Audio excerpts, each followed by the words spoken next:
다 같이 묵도하심으로 2024년 3월 4일 세계 선교사 새벽 기도회 시작하겠습니다. 영생은 곧 유일하신 참 하나님과 그가 보내신 자 예수 그리스도를 아는 것이니라. 아버지께서 내게 하라고 주신 일을 내가 이루어 아버지를 이 세상에서 영화롭게 하셨사오니 아버지여 창세전에 내가 아버지와 함께 가졌던 영화로서 지금도 아버지와 함께 나를 영화롭게 하옵소서. 아멘. 이 시간 정경란 선교사님 예배 후에 기도해 주시겠습니다. 보라, 형제가 연합하여 동거함이 어찌 그리 선하고 아름다운고 말씀하신 주님, 오늘 이 아침을 새로이 시작하게 하시고 한 주간을 시작해 하시니 감사를 드립니다. 어제 천국 가신 이들이 그토록 부러워하는 오늘 하루를 누리게 하시고 이렇게 귀한 KWMI 기도회로 모이게 하시니 더욱 감사와 영광을 드립니다. 주님을 향한 열정이 지나쳐 사람의 냄새 난 것 있으면 주님의 보혈로 정결케 하여 주시고 겸손하고 관대하신 주님의 형상으로 거듭나게 하여 주시옵소서. 아멘. 그러므로 이 그리스도의 나라를 위해 애쓰고 수고하시는 성기미들과 말씀을 사모하는 선교사님들을 위해 기도할 때 응답하여 주시고 주의 얼굴을 향하여 드사 축복하여 주시옵소서. 세계 곳곳에 전쟁과 기근이 넘쳐나고 날씨로 심판하실 때 긍휼을 베풀어 주시고 주님을 구하고 찾는 이들을 보호하여 주시며 선교사님들이 계시는 선교지에 은혜를 베풀어 주시옵소서. 대한민국을 건국해 하신 하나님 아버지, 이 나라를 지켜주시고 붙들어 주시옵소서. 정치적으로, 경제적으로, 사회적으로 너무나 피폐해져갈지라도 주께 부르짖을 때 응답하여 주시고 하나님이 다스리시는 나라가 되는 것을 만인들이 알게 하여 주시옵소서. 오늘도 귀한 황효석 목사님을 강사님으로 세워주셨사오니 말씀이 능력이 되게 하시고 다음 세대를 위해 준비시켜 놓으신 가운데 귀하게 쓰임받는 주의 종이 되게 하여 주시옵소서. 6월에 있을 KWMI 선교대회도 특별히 기억하시고 특히 디렉터 되어 주셔서 모두가 합력하고 연합하여 다음 세대들에게 믿음의 유산이 잘 흐르게 하여 주시옵소서. 능력이 무한하시고 사랑이 끝이 없으신 예수님 귀하신 이름 받들어 감사하며 기도하옵나이다. 아멘. 아멘. 아멘. 아멘.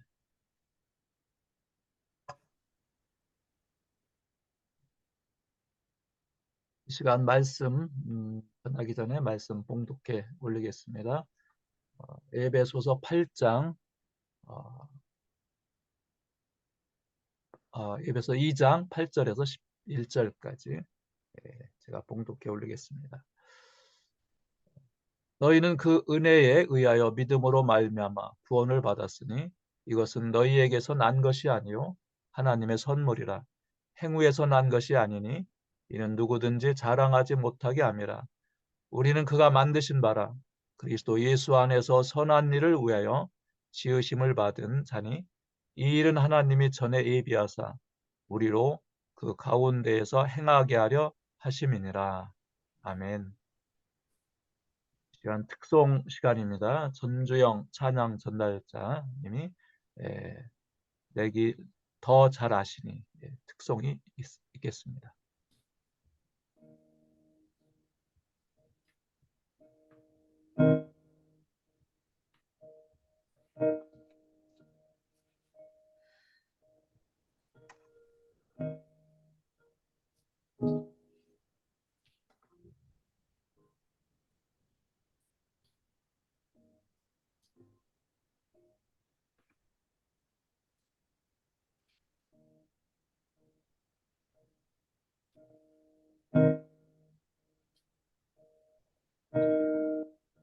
소리가 안 납니까? 음악 소리가 고르지 않습니다.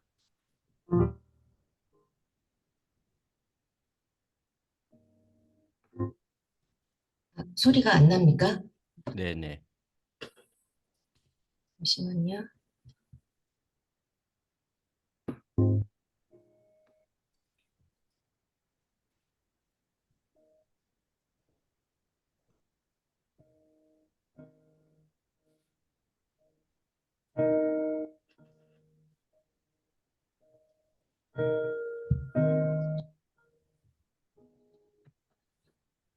길을 안다고 그렇게 생각했죠. 다 이해할 수 없지만 그 길을 따랐죠. 하지만 이곳 절망의 창살 안에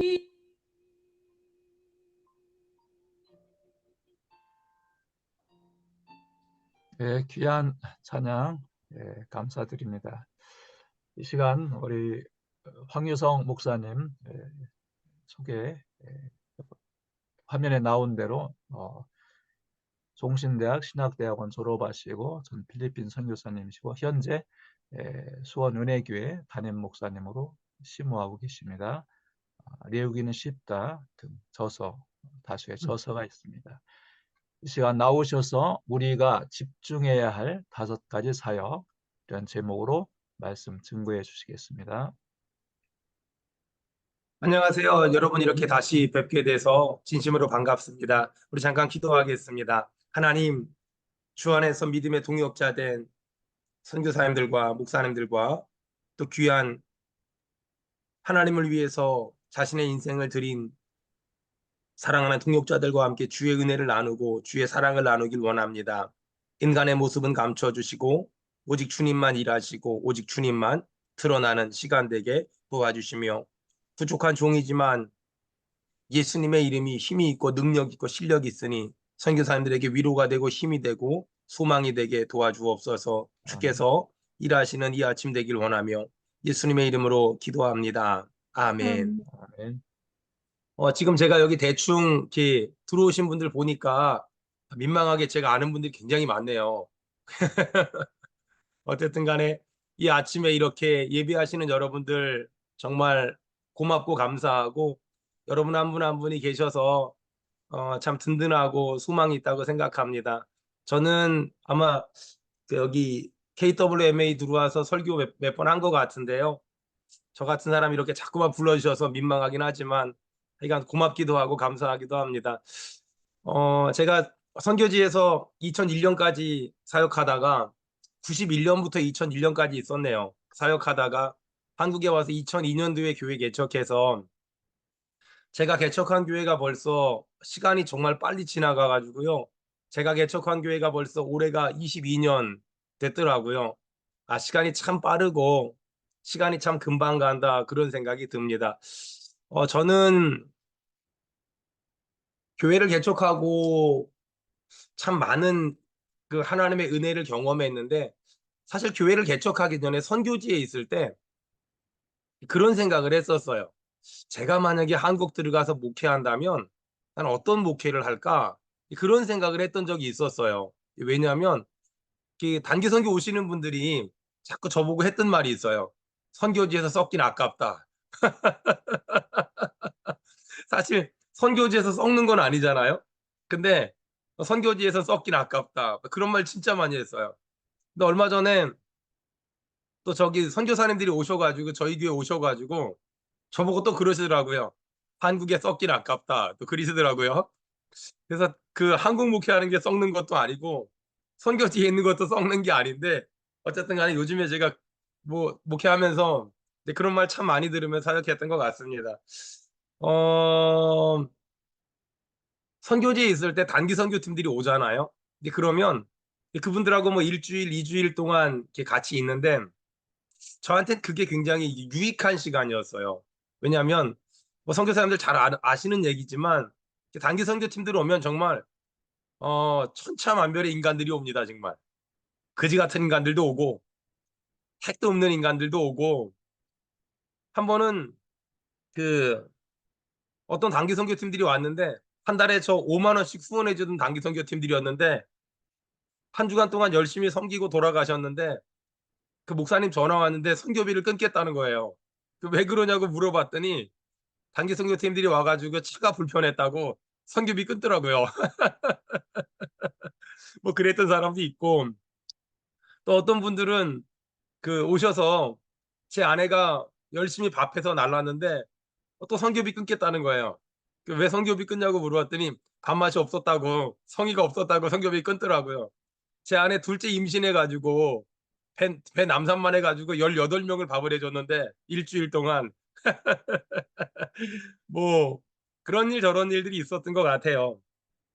이제 그럼에도 불구하고 저는 단기 선교팀들 와서 같이 이런저런 얘기를 하면서 그때 제가 좀 인생을 많이 배웠어요. 아, 이런 사람들도 있구나. 저런 사람들도 있구나. 또 목사님들 중에서도 굉장히 유명한 목사님들도 오시고 막 그러잖아요.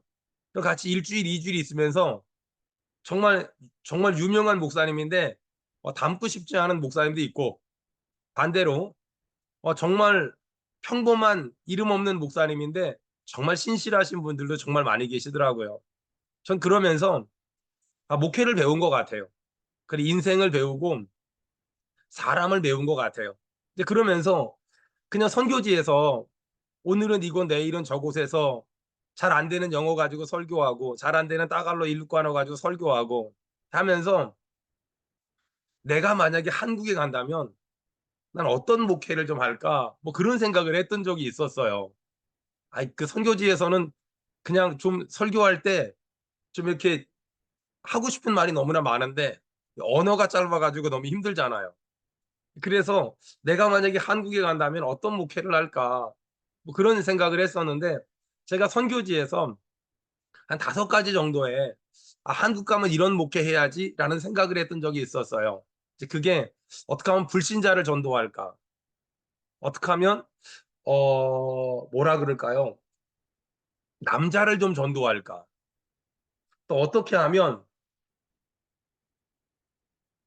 청년들을 좀 전도할까? 또 어떻게 하면 어르신들을 좀 노인들, 어르신들 사역을 좀 할 수 있을까? 그다음 어떻게 하면 좀 연약한 사람들, 좀 약자들, 소외된 사람들, 특별히 장애인들을 좀 섬길까? 그런 고민을 많이 했던 것 같아요. 제가 처음엔 21살, 22살 때 교육자 생활을 시작을 했는데 제가 처음 교육자 생활 시작했던 교회는 그 강남에 있었어요. 그래서 그런지 몰라도 그 서울대학 나온 사람들이 굉장히 많았거든요. 그러다 보니까 교회 안에 지방대학이나 중고등학교만 졸업하신 분들이 열등감이 많았어요. 저도 충분히 이해가 돼요. 저도 전기대학 떨어지고 후기대학 간 사람이라 충분히 이해가 되거든요. 근데 고등학교 졸업했거나 지방대학 나온 사람들이 서울대학 나온 사람들한테 열등감 갖는 건 이해가 되는데 정말 이해가 안 되는 게 뭐냐면 같은 서울권에 나왔는데도 서로 열등감들이 있어요. 거기까지도 이해가 되는데 정말 이해가 안 되는 건 서울대학 출신인데도 자기들끼리 문과는 법대, 이과는 의대가 아니면 열등감이 또 있더라고요. 정말 저는 그 세계를 안 가봐서 이해가 안 되더라고요. 근데 더 재밌는 건 의대끼리도 법대끼리도 몇 등 했냐에 따라서 또 열등감이 있더라고요. 전 거기까지 안 올라가 봐서 그런 인간들은 정말 이해가 안 되더라고요. 제가 그러면서 깨달은 게 뭐냐면 목회는 이 열등감 있는 사람들의 마음을 좀 만져주는 사역이기도 하겠다. 그런 생각이 들어요. 사람들이 왜 열등감을 가질까 생각해 보면 비교의식 때문에. 지금도 제가 목회하는데 사람들 보면은 이게 비교의식 때문에 열등감 가지고 사는 사람들이 굉장히 많아요. 근데 그런 사람들한테 제가 꼭 해주는 말이 있는데 상품과 작품. 상품은 컵 하나를 사도 우리가 가격과 품질을 비교하잖아요. 근데 작품은 그 어떤 다른 작품과도 비교할 수 없죠. 예를 들어서 김홍도의 그림과 신윤복의 그림 중에 어떤 그림이 더 낫습니까? 이렇게 물어보면 질문이 틀린 거잖아요. 김홍도의 그림은 서민적이고 신윤복의 그림은 굉장히 양반적인 해학적인 거잖아요. 김홍도의 그림은 김홍도의 그림 자체로 귀하고 신윤복의 그림은 신윤복의 그림 자체로 귀한 거지 비교할 수가 없잖아요. 이렇게 상품은 비교할 수 있지만 작품은 비교할 수가 없어요. 근데 하나님이 우리를 작품으로 만들었잖아요. 제가 신학교를 처음 간다 그럴 때 우리 담임 목사님이 가지 말라는 거예요. 왜 그러냐고 물어봤더니 말을 안 해줘요. 계속 물어봤죠. 제가 CCC 사역하다가 신학교 갔는데 근데 주변 사람들한테도 자꾸만 신학교 간다니까 자꾸만 못 가게 하는 거예요. 그러니까 어린 마음에 무슨 생각했냐면 우리 목사님 혼자 다 해먹으려고 그러는 거 아닐까? 막 그런 생각했었어요. 근데 제가 신학교 간다니까 자꾸 못 가게 하는 거예요. 그래서 왜 못 가게 하냐? 그랬더니 나중에 얘기해 주시더라고요. 목사님도 장로님들도 선교단체 선배 간사들도 뭐라 그러냐면 제가 말이 빠르거든요. 말이 빨라서 안 된대요. 두 번째는 걸음걸이가 건방져서 안 된대요. 마지막 하나는 생긴 게 교만해서 안 된대요. 아니 근데 저는 그게 이해가 안 되는 거예요. 그래서 아니 뭐 내가 뭐 한경직 목사님처럼 될 것도 아니고 그 당시에 우리 목사님의 롤모델은 한경직 목사님이었는데 설교를 해도 그렇게 해야 되는 거예요. 하나님께서 그리고 이제 한참 숨 쉬었다가 하고 막 이래야 되는 거예요. 근데 제가 그렇게 안 하니까 안 된다 그러셨던 거예요. 근데 저는 누구처럼 목회하고 누구처럼 사역하고 싶었던 게 아니라 그냥 제게 주신 은혜를 따라 제게 주신 꿈과 비전을 따라 사역하고 싶어서 신학교 가서 선교사도 하고 목사도 하고 그렇게 된 것 같아요. 오늘 에베소서 2장 8절에 보면은요. 이런 말씀이 있어요. 에베소 2장 10절에 보면은요. 우리는 그가 만드신 바라. 만들었다는 말에 포이에마 이런 말이잖아요. 영어로 포임이란 말이잖아요. 하나님이 우리를 한 편의 시로 만들었다고요. 그러면 어린아이들이 시를 쓰면 동시가 될 거고 좀 감수성이 풍부한 중고등학생들이 시를 쓰면 서정시가 되겠죠. 아마 제가 쓰면 감정 없어 가지고요. 감수성 없어 가지고요. 서사시가 나올 거예요. 근데 어떤 사람이 윤동주의 서시를 베껴 놓고 "시 잘 썼죠." 그러면 혼나요. 그건 시를 쓴 게 아니라 베낀 거니까. 전 그런 것 같아요. 사역은 누구처럼 하는 게 아닌 것 같아요. 사역은 내가 받은 은혜를 따라, 내가 받은 은사를 따라, 내가 받은 부르심을 따라, 내가 받은 달란트를 따라 하는 거지 누구처럼 하는 건 아닌 것 같아요. 저도 선교지에 한 10년 있었는데 있으면서 느낀 게 뭐냐면 이 한국 교회도 목사님들이 열등감이 진짜 많거든요. 근데 선교사님들도 나름의 열등감들이 너무 많아요. 전 그래서 선교사님들이 선교사님 칭찬하는 거 본 적이 별로 없어요. 선교사님들이 다른 선교사님들 막 칭찬하고 존경하고 참 좋은 사람이라 그래야 되는데 서로 다 깎아내려. 그거 좋지 않아요. 그래서 아마 여기 지금 KWMA 사역하시면서도 우리 김준현 선교사님이나 앞에서 일하시는 분들 힘들 거예요. 왜냐하면 이게 다들 대단한 사람들이라 다들 대장들이라 말들을 안 들어. 어찌 보면 우리의 인생 가운데서 우리가 다시 회복해야 될 게 뭐가 있을까 좀 생각을 해보면 하나님이 부르심을 따라 우리 다 사역하는 거잖아요. 그런 걸 보면 우리가 해야 될 건 누구랑 비교하는 것이 아니라 하나님의 부르심을 따라 사역하는 것, 하나님의 부르심을 따라 하나님께 나아가는 것, 그것이 우리가 해야 될 일이지 않을까 그런 생각이 들어요. 그래서 저는 목회를 시작하고 나서 5가지 목회 비전을 가지고 사역을 했거든요. 그중 하나가 불신자를 좀 전도해야 되겠다. 그래서 교회 개척하고 초창기부터 옆교회, 앞교회, 뒷교회에서 오는 사람들 말고 이 불신자를 전도해 보려고 영희 엄마, 철수 아빠, 뭐 철수 엄마 이런 사람들 전도해 보려고 참 많이 애를 썼어요. 어떻게 하면 그 사람들을 전도할 수 있을까 고민하다가 어느 날 우리 교회 집사님이 어린이집을 하는데 차량 운행하시는 그 차량 기사 선생님께서 막 깽판을 피우고 열쇠를 집어던지고 간 거예요. 그래서 제가 우리 교회 집사님한테 부탁했어요. 내가 차량 어린이집 차량 운행하겠다고. 그래 가지고 한 1년 정도 차량 운행했어요. 돈 안 받는 조건으로요. 그래서 차량 운행 한 1년 정도 하면서 아줌마들 막 만나잖아요. 제가 그때 아줌마들 만나면서 깨달은 게 뭐냐면 아침에 애기들 데리고 나오는 아줌마들 얼굴하고 낮에 화장한 아줌마들 얼굴이 달라요.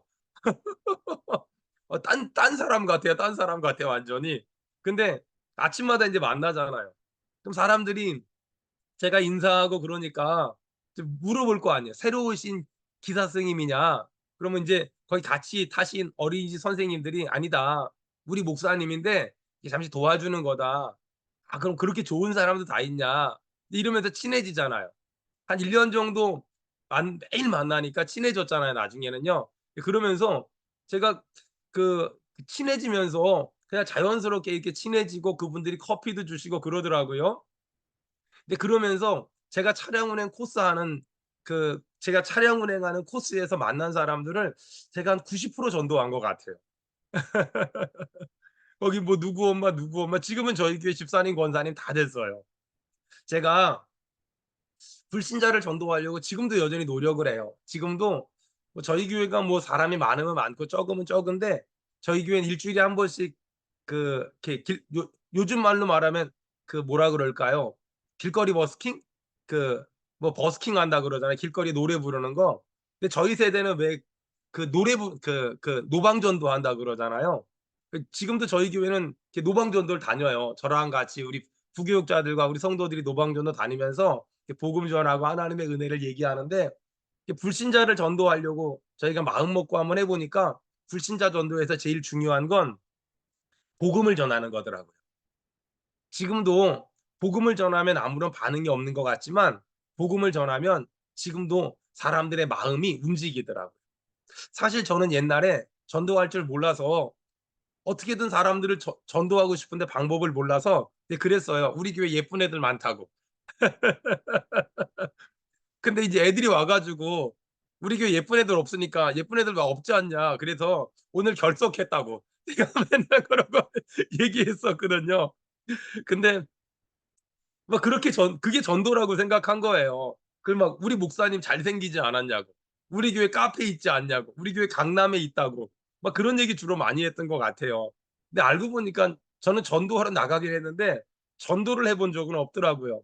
근데 제가 CCC에서 훈련 받으면서 간사하면서 사형리로 전도하니까 신기한 게 그 순간에는 사람들이 반응하지 않지만 사람들이 이렇게 회심하는 역사들을 참 많이 경험했어요.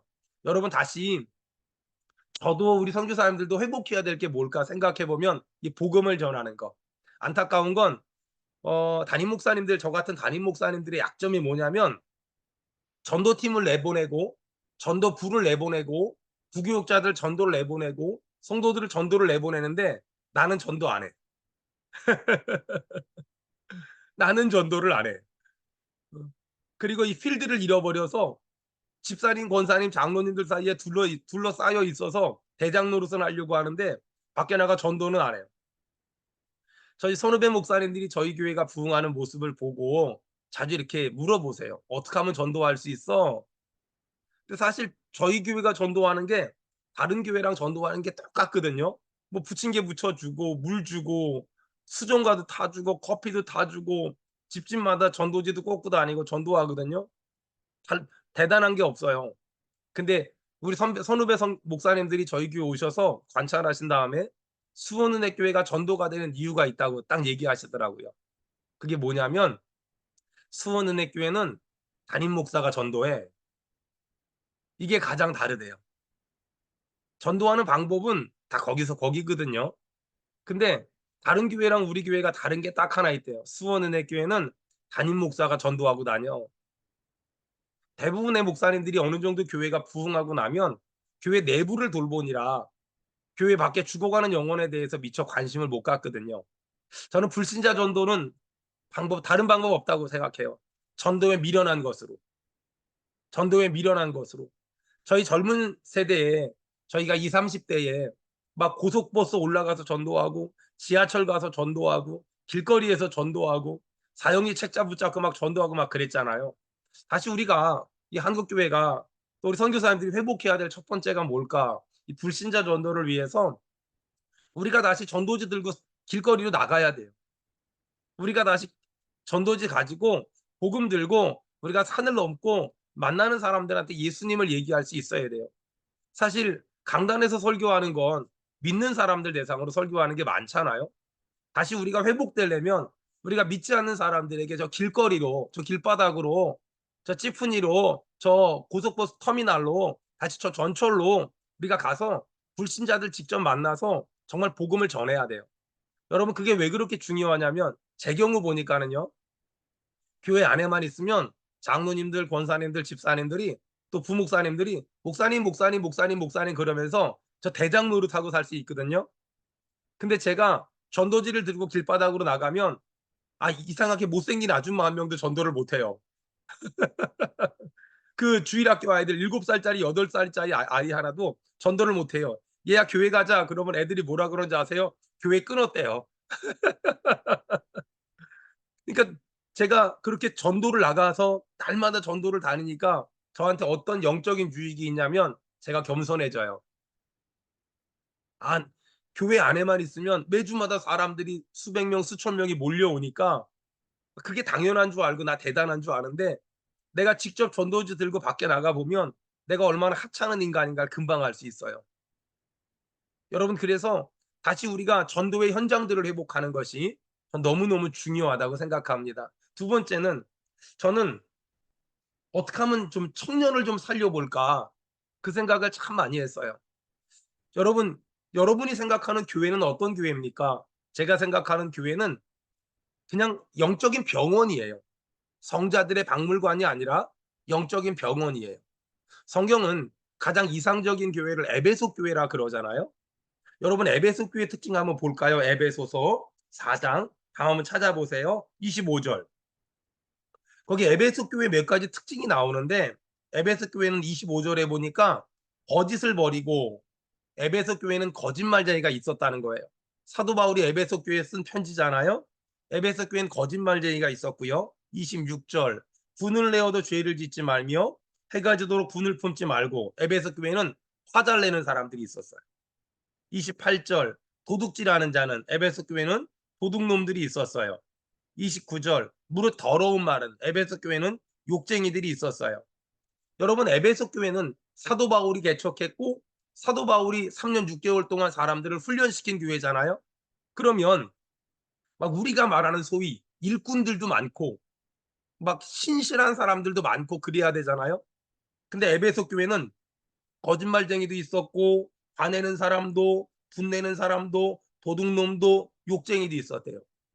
저는 이 에베소 교회가 가장 이상적인 교회라고 생각하는 이유는 이런 사람들이 와서 변하여 새 사람 되는 데가 교회가 아닐까 싶어요. 이런 사람들이 올 수 있는 교회. 그리고 이런 사람들이 하나님의 은혜와 말씀과 찬송과 기도의 능력으로 변화되는 교회. 그게 진짜 교회 아닐까요?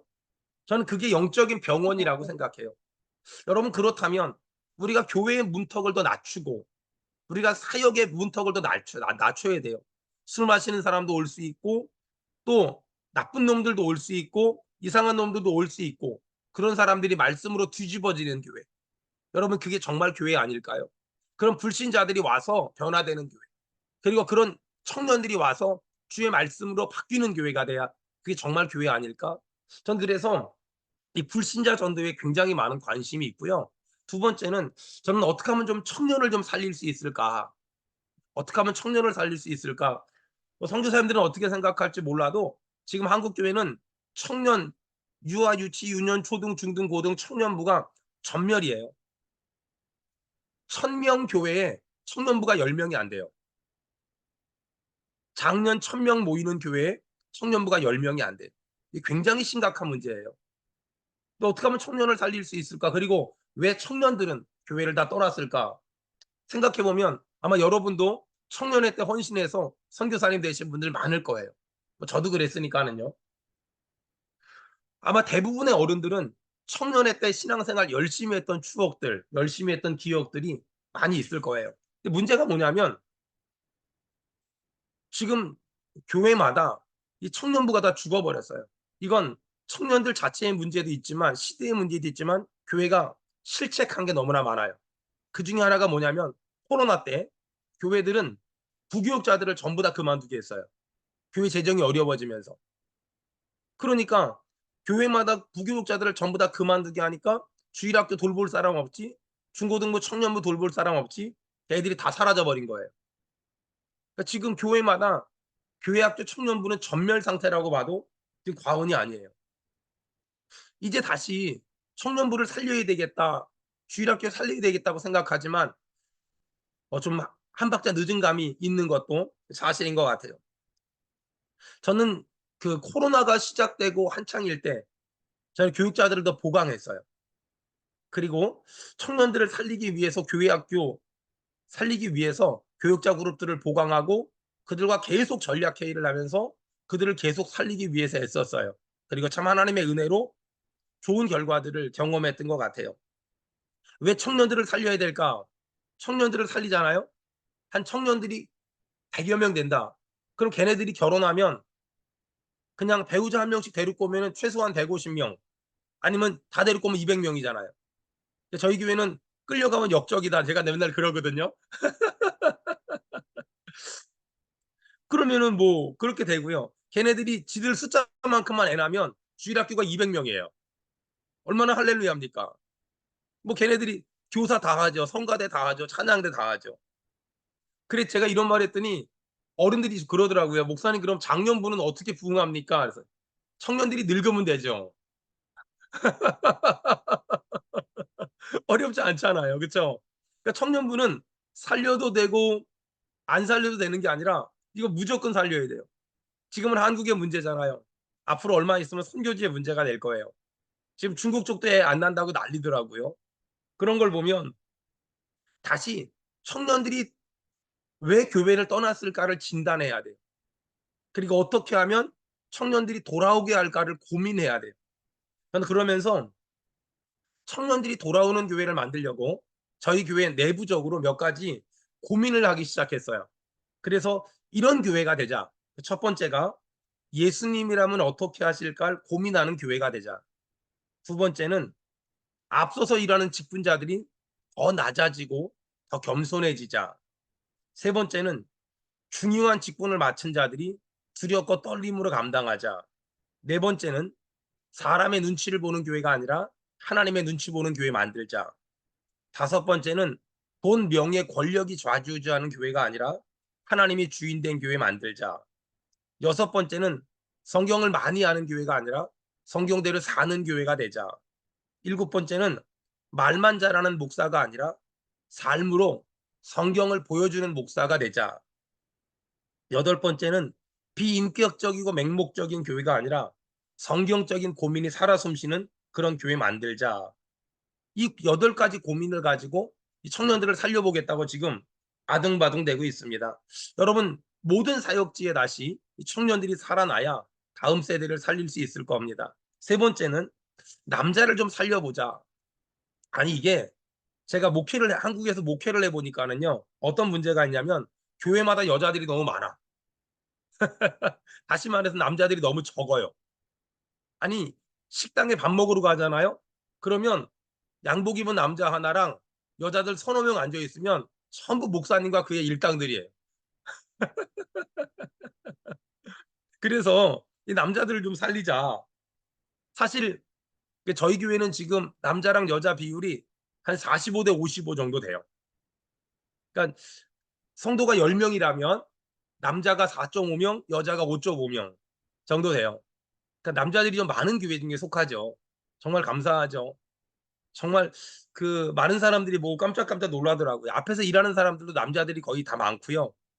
그러니까 저는 어떻게든 이 남자들 좀 살려야 되겠다 이런 생각을 가지고 늘 목회하고 있어요.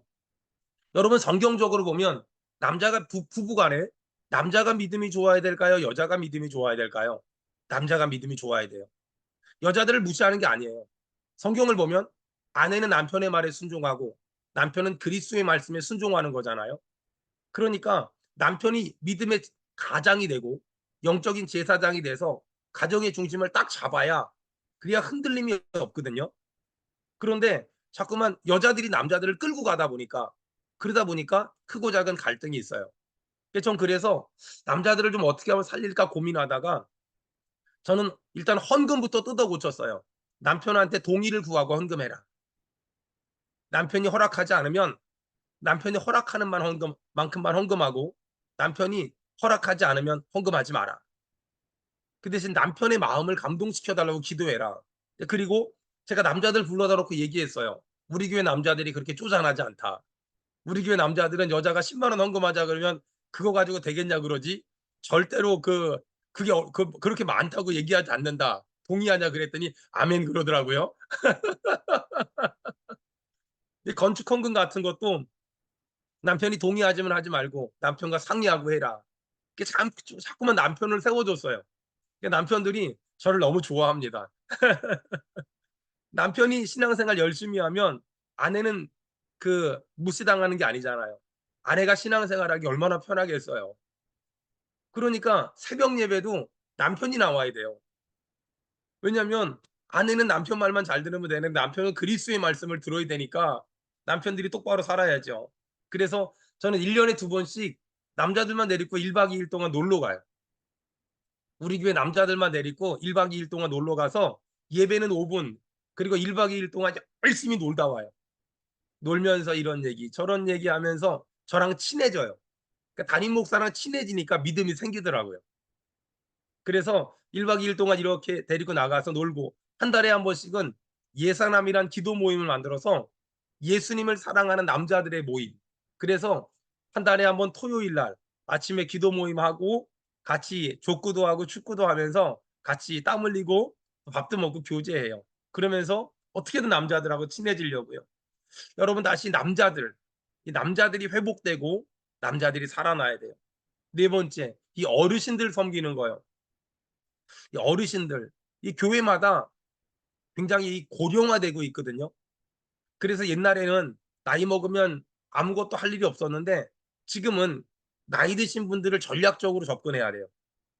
여러분, 그래서 이 나이 드신 분들도요, 교회 학교처럼 1학년, 2학년, 3학년 하듯이 나이 드신 분들도 이 반을 만들어서라도 어떻게 해서라든지 좀 더 전략적으로 접근해서 저들이 천국 갈 때까지 천국의 소망 두고 천국 바라보고 살다가 천국 가도록 우리가 배려해 드려야 돼요. 여러분, 그래서 나이 드신 분들을 방치하면 안 되고 나이 드신 분들을 교회가 전략적으로 잘 섬겨서 저들에게 구원의 확신, 또 하나님과 동행함의 확신, 기도 응답의 확신, 천국 소망의 확신, 이런 것들을 반드시 제대로 알려줘야 돼요. 그러지 않으면 나이를 드시고 외로우면서 구원의 확신이 흔들리는 분들이 의외로 꽤 많아요. 그래서 그런 분들을 반드시 접근해야 돼요. 전 그래서 아예 목요일 날 어르신들만을 위한 예배를 만들었어요. 그래서 그 목요일 날 어르신들만을 위한 예배에서는 계속해서 구원의 확신, 거듭남의 확신, 죄사함의 확신, 기도 응답의 확신, 또 천국 소망의 확신, 이런 얘기를 자꾸만 해요. 어르신들이 저희 교회를 굉장히 많이 오시거든요. 100여 명이 넘으시니까는요. 근데 어르신들이 저희 교회 등록하실 때 제가 물어봐요. 아니, 왜 저희 교회 등록하세요? 물어보면 어르신들이 하시는 말씀이 하나 있어요. 내가 어느 교회를 다니까 고민했었는데 수원은혜교회를 다니면 황유성 목사가 나 장례 잘 치러질 것 같아서 나 이 교회 왔어. 그분들한테는 그게 너무너무 중요한 거예요. 제가 장례 잘 치러질 것 같으니까 오셨대요. 그래서 제가 장례 잘 치러질 테니까 건강하세요. 제가 그러면 너무너무 좋아하세요. 어르신들 교회 등록할 때 제일 중요한 건 어떤 목사가 장례 잘 치러줄 건가, 그게 제일 중요해요. 그래서 제가 장례 잘 치러 드릴 테니까 걱정하지 말라고. 그래서 매주 목요일마다 같이 예배하고 맛있는 밥 해 드리고, 그다음에 또 1년에 2번씩 모시고 나가서 놀러 다니고 막 그러니까 동네 소문 났어요. 제가 효자 목사라고, 자식도 못하는 거 목사님이 다 해 준다고 효자 목사라고 소문 났어요. 그러다 보니까 노인정 양로원에서 수원은혜 교회 가라고 막 그래 가지고 많이들 오세요. 그런 거 있잖아요. 어르신들을 섬기는 거. 저는 하나님의 말씀을 믿습니다. 부모를 공경하면 땅에서 잘 되고 장수한다며요. 전 제 부모님처럼 섬기거든요. 그럼 땅에서 잘 되고 장수한다 그랬으니까 필요한 것 같아요. 특별히 한국 사회나 전 세계적으로 고령화 추세가 많아요. 이 고령화 추세가 많다면 이제는 우리가 교회마다 어르신들을 그냥 이제 늙은 사람들로 방치할 게 아니라 이 전략적으로 좀 접근할 필요가 있어요. 그래서 이 어르신들을 대상으로 교회 학교 프로그램을 접목하는 것도 좋아요. 한번 그런 부분에 여러분 고민해 보시는 것도 좋지 않을까. 마지막으로 저는 '장애 친구들을 좀 섬겨야 되겠다.'라는 생각을 참 많이 가졌어요. 여러분, 보통 장애를 잘 모르는 분들은 그런 생각해요. 정상, 비정상. 근데 장애인은 비정상인은 아니에요. 비정상인은 술 취하고 막 마약하고 이런 게 비정상이지, 부인 때리고 이게 비정상이지, 장애 친구들은 비정상은 아니에요. 그래서 장애인 사역을 조금 아는 사람들은 뭐라고 말하냐면 장애인, 비장애인 이렇게 말해요. 전 개인적으로 장애인은 남다른 요구를 가지고 있는 그냥 정상인이에요. 그 김인수 교수 이야기가 있는데, 이 김인수 교수, 김수지 교수 부부가 아기가 안 생겨서 많이 고민을 했대요. 한 10년 동안 기도했는데 하나님이 아기를 줬는데 그 아이가 장애였대요. 남편이 그 사실을 알고 아내한테, 그 병원에 있는 아내한테 얘기해 주러 갔는데 아내가 이미 알고 있더래요. 그러면서 아내가 그러더래요. 여보, 당신이 무슨 말을 하려고 하는지 알아요. 하나님이 이미 제게 말씀하셨어요. 이 세상에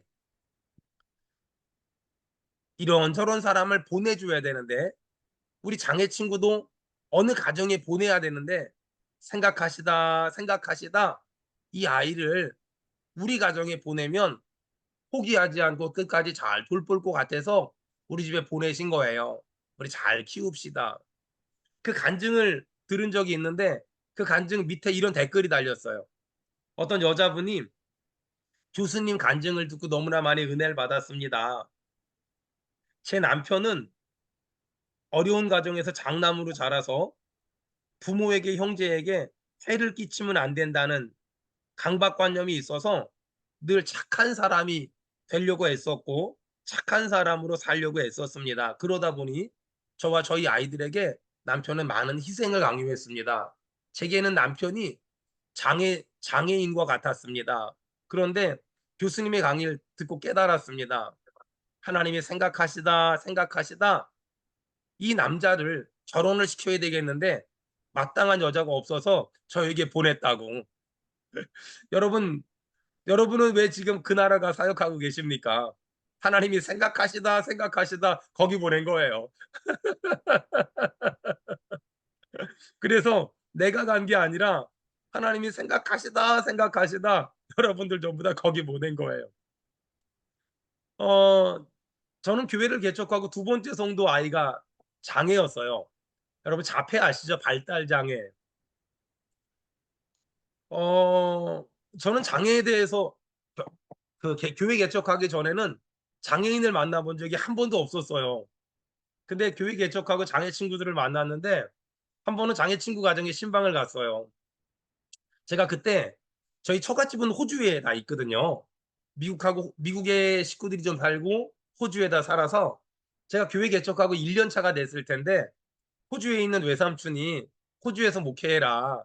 공부도 좀 하고 박사과정도 하고 좀 그래서 가려고 했거든요. 근데 장애 친구들 못 띄워놓고 가서 못 갔어요. 장애 친구들 포기하고 가면 벌 받을 것 같더라고요. 근데 어느 날 장애 친구 가정에 신방을 갔어요. 9살짜리 장애 친구와 7살짜리 여동생이 있는 가정이었거든요. 엄마 아빠는 삼성 다니는 그런 사람들이었어요. 신방을 갔는데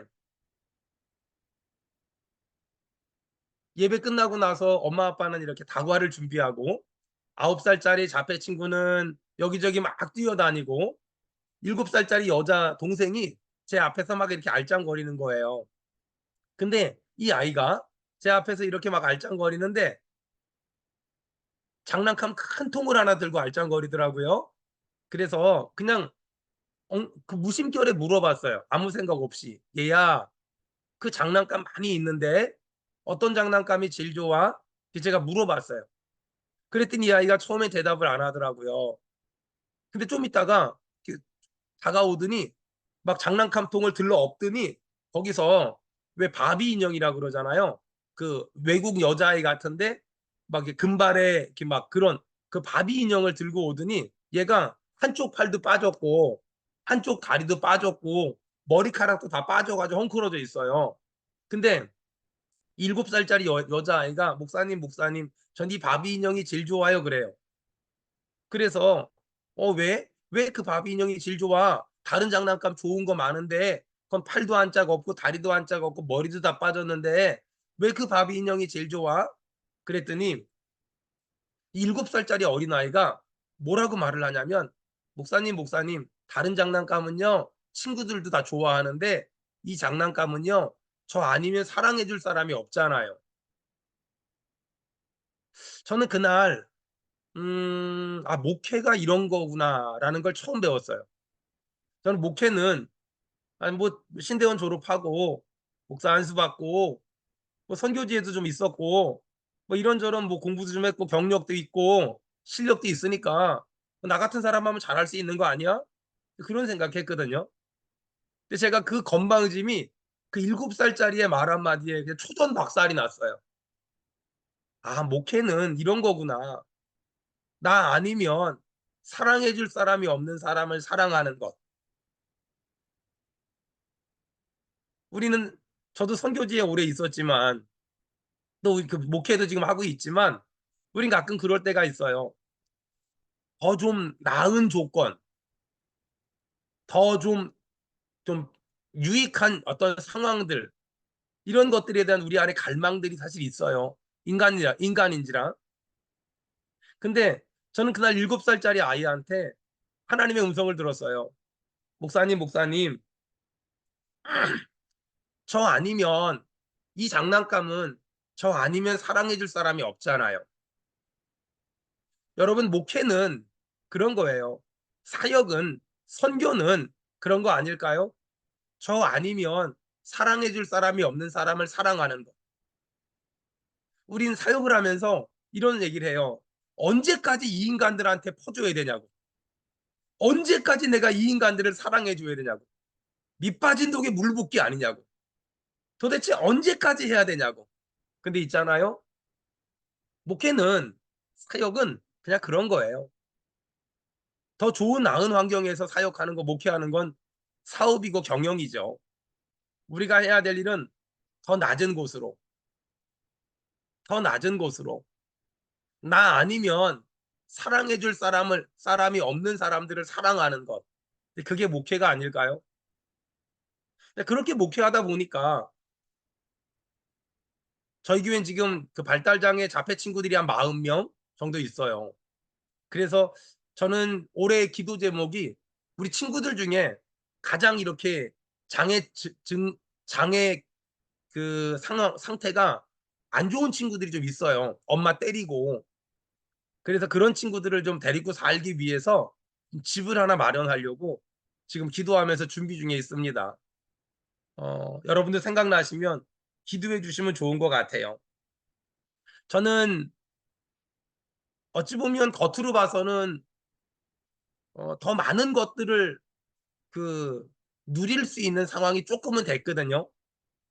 근데 저는 늘 제 눈이 저 높은 곳을 향하여가 아니라 더 낮은 곳을 향하여 바라보고 살려고 늘 몸부림치는 그냥 동네 목사고, 지금도 여전히 성도 한 사람 한 사람 붙잡고 어떻게 하면 좀 믿음으로 살게 좀 만들어 줄 수 있을까 고민하는 그냥 소소한 목사입니다. 제가 마지막으로 여러분한테 우리 장애 친구들과 관련된 글 하나 읽어 드리고 마칠게요. 제가 원한 게 아니에요. 사람들이 하는 말의 의미를 모르는 건 제가 원한 게 아니에요. 말할 때 입에서 침이 흐르는 것도 제가 원한 게 아니에요. 제 말소리가 또박또박하지 않아서 알아들을 수 없는 것도 제가 원한 게 아니에요. 좋아하는 표현이 서툴러서 오히려 괴롭히는 것처럼 보이는 것도 제가 원한 게 아니에요. 가끔은 주변을 살피지 못해 넘어지는 것도 제가 원한 게 아니에요. 제 손이 섬세하지 못해서 가위질을 못하는 것도 제가 원한 게 아니에요. 아직 1, 2, 3을 구별하지 못하는 것도 제가 원한 게 아니에요. 제 눈이 한 곳을 오래 바라볼 수 없는 것도 제가 원한 게 아니에요. 그런데요, 이런 나를 사람들은 바보라고 놀려요. 그때마다 제 마음이 너무 슬퍼요. 제가 가진 많은 것들은 제가 원한 게 아무것도 없어요. 하지만 사람들은 마치 제가 원해서 그런 행동을 한다고 생각하는 것 같아요. 제가 원하는 건 제 겉모습과 행동들이 제가 원한 게 아니라는 걸 알아주는 거예요. 제가 원하는 건 제 모습 속에 있는 마음을 보아주는 거예요. 제가 원하는 건 제 마음속은 다른 사람들과 똑같다는 걸 알아주는 거예요. 저도요, 다른 사람과 똑같이 웃고 울고 상처받고 떠들고 신나고 감동받고 그런 평범한 마음을 가진 아이예요. 전 다시 제가 존경하는 선교사님들과 믿음의 동역자들 선후배 여러분들이 더 높은 곳을 향해서가 아닌 더 낮은 곳을 향해서, 그리고 내가 해도 괜찮지만 남이 하면 더 잘할 수 있는 곳이 아닌 내 사랑이 필요한 사람을 향해서 오늘도 한 걸음 나아가는 이 하루 사시길 바랍니다. 제가 잠깐 기도하겠습니다. 하나님, 언더우드 선교사가 조선이란 땅에 왔을 때 아무것도 보이지 않았다고 합니다. 너무너무 어두웠다고 합니다. 허드슨 테일러가 중국에 갔을 때 암흑천지였다고 합니다. 그때 허드슨 테일러는 중국에 해가 뜰 때 항상 기도했으며, 언더우드 선교사는 조선에 해가 뜰 때 항상 기도했습니다. 오늘 선교지에 해가 뜨는 이 시간에 기도하는 선교사님들에게 힘과 용기를 주셔서 황무지에서 장미꽃을 피우는 역사가 이 하루에도 나타나게 도와주시옵소서. 예수님의 이름으로 기도드립니다. 아멘.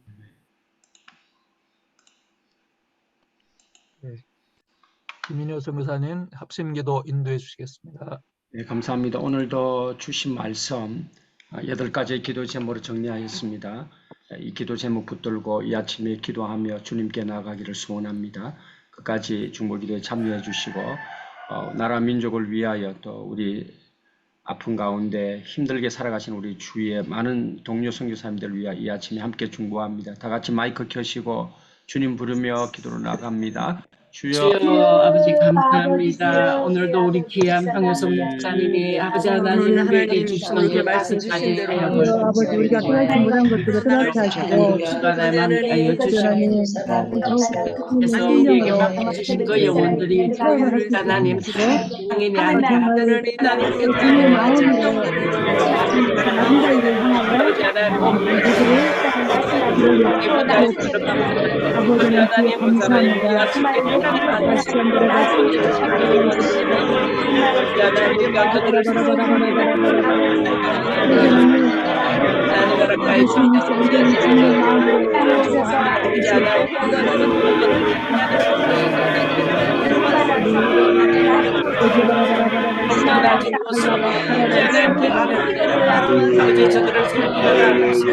저들을 도와주시기를 간절히 바랍니다.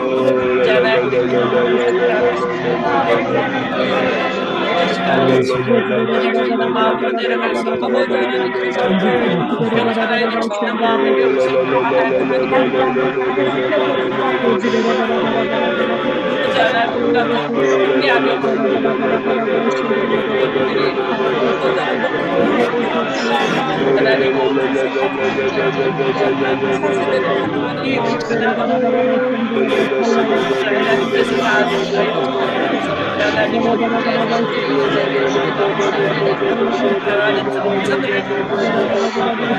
기도할 수 있는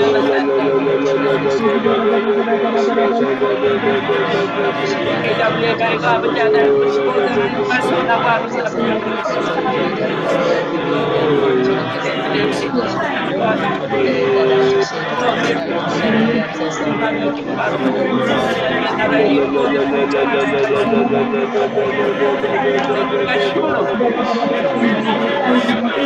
세상으로 나아가 하나님의 나라를 나가는 것을 날마다 심하다고 전도할 수 있습니다. 하나님의 손을 잡고 능력을 하나님 아들을 축하하며 사랑하는 딸이 날로 하나님을 나라가 살아있을 수 있도록 하나님께서 하나님 모든 믿는 자들의 가운데 드리도록 역사하시 하나님 도와주시고 길을 간절히 바랍니다. 나의 민자를 통하여 하나님께서 말씀하여 주시고 하나님 민자에게 하나님 맡겨주시는 하나님 마음을 피하여 그 가정을 피하여 나가 다 생기도록 하나님 보내주셨는데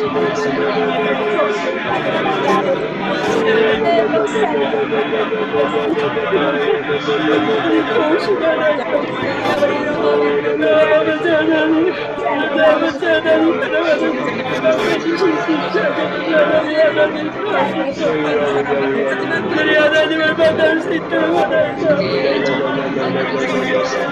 주님을 사랑하는 사람을 나를 들어주시옵소서. 아버지 하나님 이 땅에 하나님 오시는 날 하나님 모두가 천국을 사모할 수 있도록 도와주시옵소서.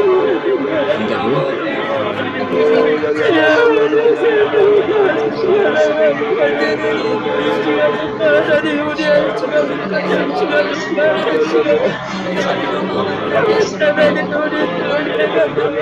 하나님 우리 그리스도와 하나님 모든 가문들이 하나님을 만나는 것을 제 가정에 하나님 시간에 하시고 아버지 하나님 죄를 하나님 우리 모두가 마음을 아파야 하나님을 만나 아버지 하나님의 사명을 감당할 수 있도록 이 뜻이 하나님의 뜻인 것을 하나님 알게 하셔서 아버지 하나님 마음을 아파 이 땅의 약혼의 가정이 될 수 있도록 날 도와주시옵소서. 사랑하는 이스라엘 하나님께서 불러주셔서 귀하다는 뜻을 아버지 하나님의 뜻을 이뤄내서 귀하다는 자들을 위하여 기도하며 우리 하나님 자들을 위하여 기도하며 하나님 모든 친구들을 위하여 기도할 수 있는 아들이들 기도하는 위하여 우리 하나님 모든 죄가 하나님 앞에 우리가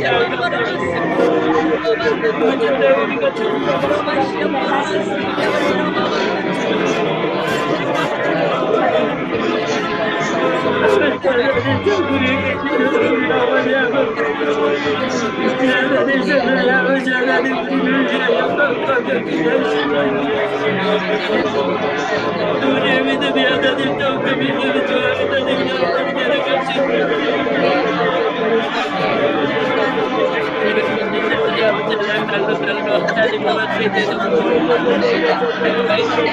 하나님의 자녀들을 통하여 하나님의 깨들이 하나님을 만나게 하시고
하나님이 모든 일들로 우리가 하나님 나라를 위하여 간구하며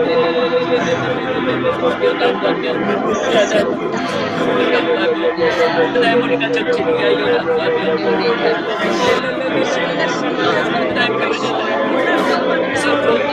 하나님 이 땅이 정결하게 될 수 있도록 하나님 나를 통하여 하나님 나가고 나갈 수 있도록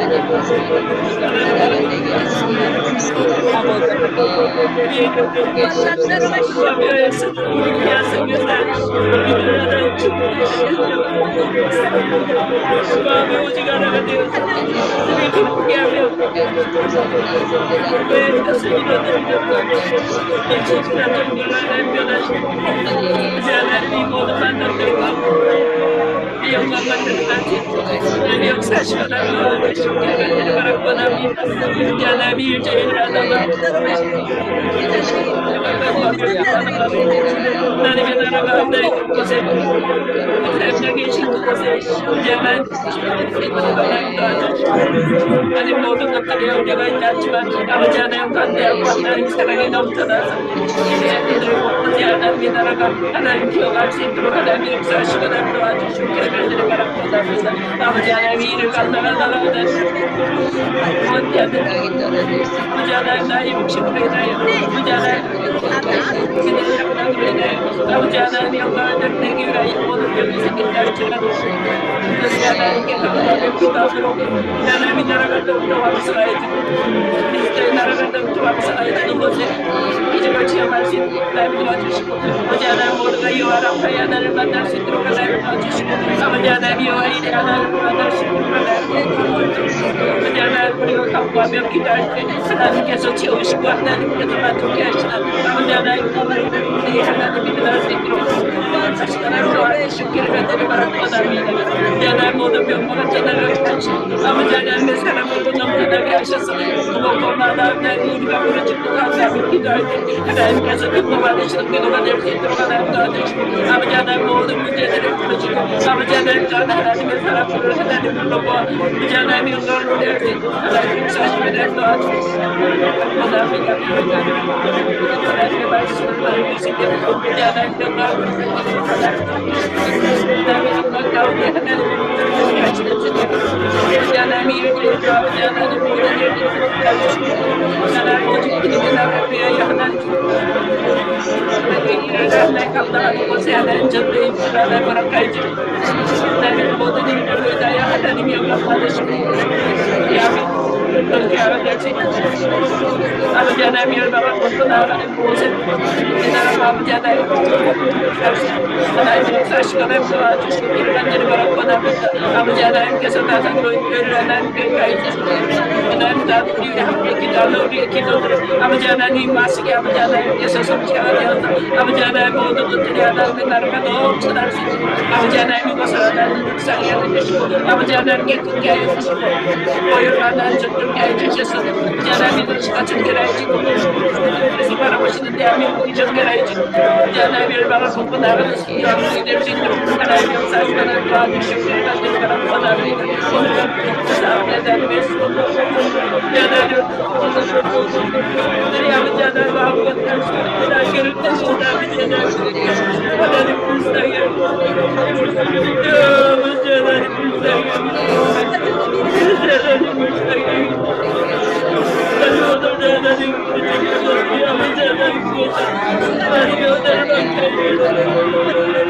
오늘도 우리가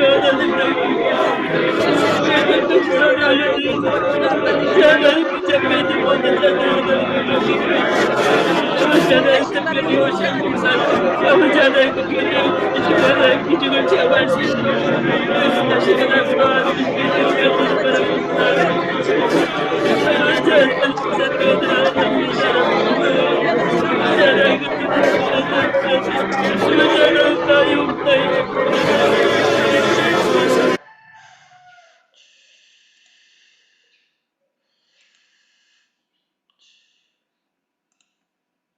황무선 목사님 마침 기도 및 축도를 해주시겠습니다.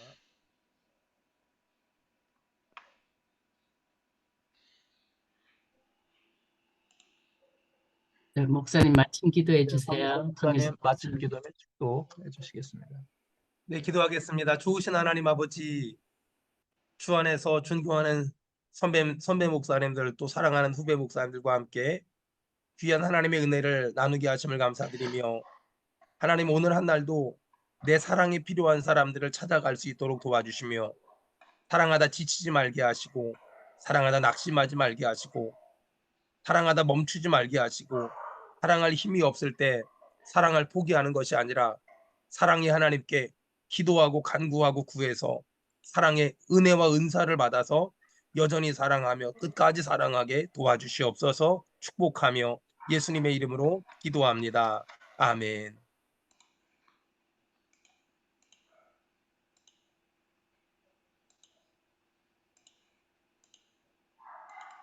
네, 김권종 총무님, 네, 백문일답 시간입니다. 추승규 선교사님. 네, 감사합니다. 평안하세요. 백문일답 예수 그리스도 시간입니다. 마이크 켜시고 다 함께 인사하시겠습니다. 샬롬 111 세계 선교사 기도회. 샬롬 111 세계 선교사 새벽 기도회. 자, 오늘도 할렐루야 하면 아멘 하시고 아멘 하시면 할렐루야 하시겠습니다. 할렐루야! 아멘. 아멘! 할렐루야. 백문일답 믿은 만큼 예수 그리스도 하시겠습니다.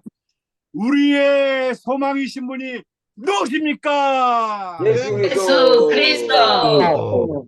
누군가 도움이 되시는 분이 누구십니까? 예수 그리스도.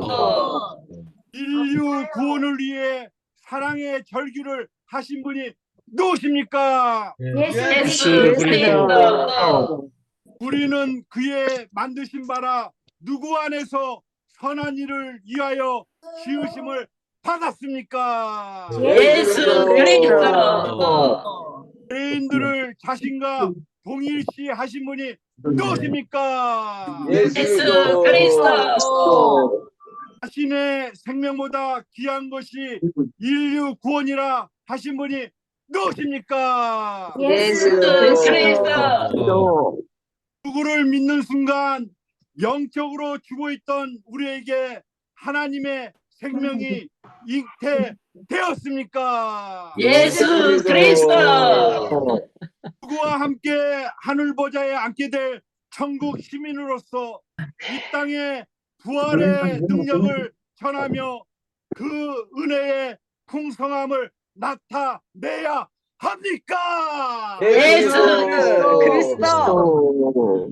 우리로 하여금 믿음으로 승리하며 세계 선교를 가능케 하신 분이 누구십니까? 예수 그리스도. 누구를 믿는 그 순간 부활의 누구와 하나 되어 살 수 있습니까? 예수 그리스도. 할렐루야! 아멘. 특히 영광 누린 박수 하시겠습니다. 주님 감사합니다. 네, 강구드리겠습니다. 예, 오늘 너무나도 귀한 말씀으로 우리에게 큰 은혜의 말씀 전해주신 황유성 목사님 너무 감사드립니다. 순서를 맡아 수고해 주신 모든 선교사님들 감사드립니다. 강구 후에는 강사님과 2부 대담 바로 이어지겠습니다. 내일 화요일은 새누리교회 장성 목사님께서 말씀으로 섬겨 주십니다. 또 주위에 좋은 강사님들 계시면 임원들의 김인현 선교사님의 연락을 부탁을 드립니다. 네, 기도 제목 24 중보기도에 올려질 기도 제목 개인별 또 국가별 업데이트를 부탁을 드립니다. 네, 그 차단 위에 선교사님들 줌 입장하실 때 꼭 한글 이름으로 부탁을 드립니다. 네, 새벽기도 시간에 특송을 원하시는 선교사님들이나 현지 교회들은 영상을 만들어서 임원들이나 김인효 선교사님에게 미리 보내주시면 감사하겠습니다. 네, 이번 주 강사 안내드리겠습니다. 오늘은 황유성 목사님께서 말씀을 전해주셨고 내일 화요일은 장성 목사님, 수요일은 드러머 리노 집사님, 목요일은 김영진 목사님, 금요일은 김경렬 목사님께서 말씀으로 섬겨주실 예정입니다. 네, 오늘 3월 4일 월요일 세계성 24일 중보기도의 담당입니다. 늘 감사드리고 참여 함께 원하시는 선교사님들은 저에게 연락 주시면 감사하겠습니다. 네, 감사합니다.